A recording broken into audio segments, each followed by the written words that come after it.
welcome sa number 2 podcast in the Philippines, ang Two Joints Life and Style Podcast. Hop, sobrang special na itong podcast na to. Si Lebron James nandito. Wait, sa tingin ko nga, Koy, ikaw ang makakapagbigay ng magandang introduction, Koy. Ako magbigay ng introduction. Pakilala mo, Koy. Guest natin.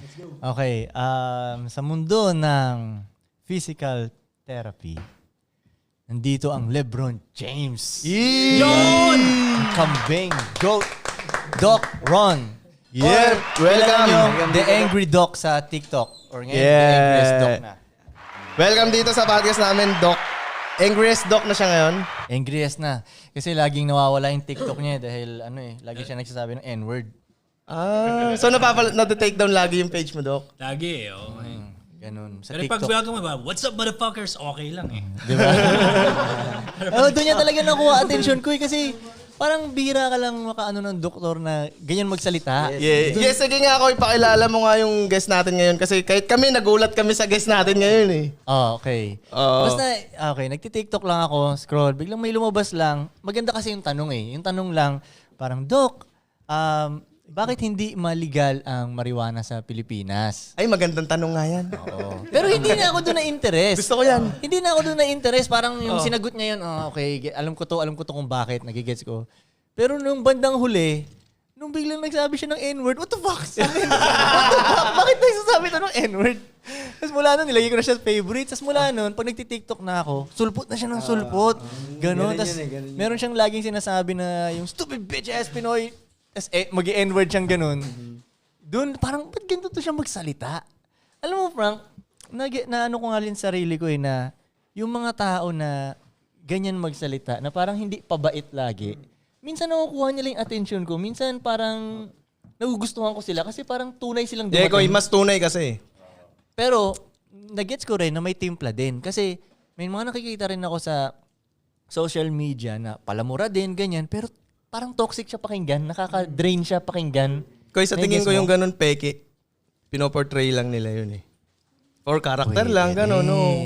Pwede Sa tingin ko, hindi talaga sila yun, Hindi talaga sila yun. Na ganun magsalita. I think maganda yung balance ng pagka-professional. Na may ganun banat, pero lamang, parang kumbaga 95% professional yung content na may laman. Pwede ka talaga magaganon.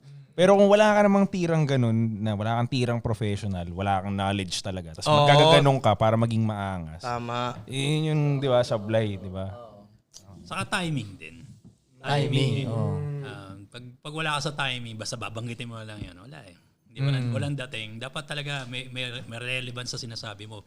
Parang, doktor ka pa. Come on, man. Nigga, please. Dok, ano ba yan? Plinano mo ba yan? Hindi. Hindi yan talaga siya. Yun nga eh.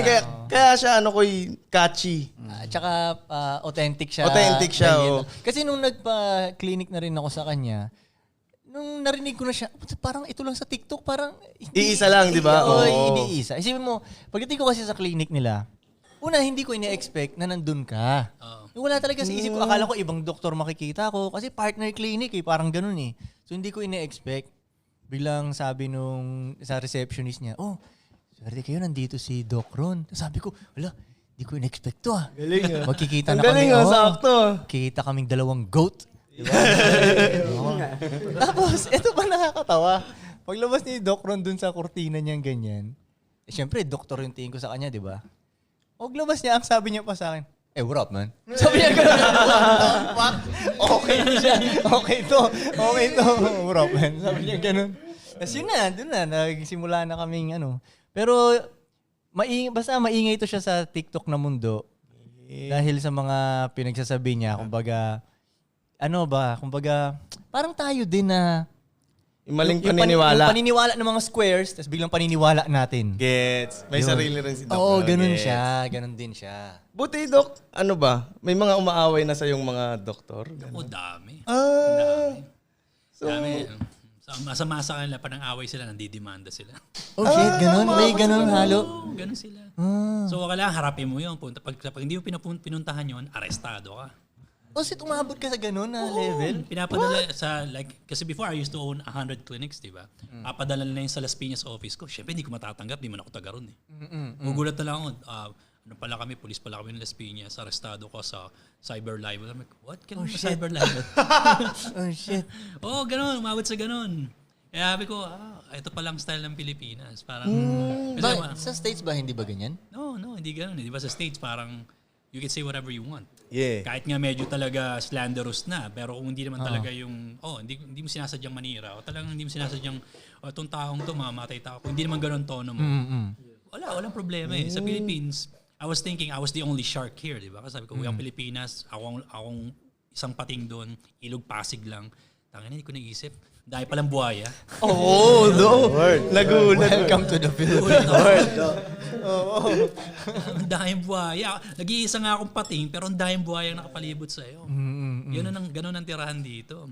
Galing metaphor. Kapag nga, no, sa States, pansin ko, kunyari election, yung mga, di ba napapansin nyo, pag yung mga kandidato dun, pag gumagawa sila ng commercial, talagang paninira sa kabilang kandidato. Di ba? Oo nga, no, pag yung debate, grabe talaga nila sirahan yung Hindi lang sa debate, like commercial. kahit commercial. Coke Pepsi, di ba? Coke Pepsi, ganun sila. Banatan sila talaga. Oo nga, no, dito hindi, no? Demandahan dito eh. Oo, dito. Or patayan. Or patayan din kasi, no? Kaya siguro iwas na gano'n, no? Doon kasi, brutal eh. Kasi siraan mo talaga yung kabilang kandidato, di ba, no? Ganun talaga dati, no? Ikaw Ay, sa nasaksiyan States. mo talaga rin yun, Koy, no? Oo, pag sa mga commercial doon, nagulat nga ako, parang inisip ko, shit, sana ganito rin sa Pilipinas, oh. Laban, toksitan talaga na gano'n, no? Labasan ng baho. Pikon maraming Pinoy, unfortunately. Pero, sabi ko nga, pag pikon ka, talo ka eh. Pero ang problema, pag napikon sila, demanda kita. Simula nung nauso yung yung mga online na mga, alam mo yung mga reality show, mga ganon, di ba, na, pag may reklamo ka, ganito mo, di ba? Ayoko na mention yung pangalan. Si di ba? Di ba? Kasi, ganon, may kabit siya, dali mo dito. Babanatan natin, papakulong na. Like, simula nang uso yan, ang dumami yung cyber libel cases.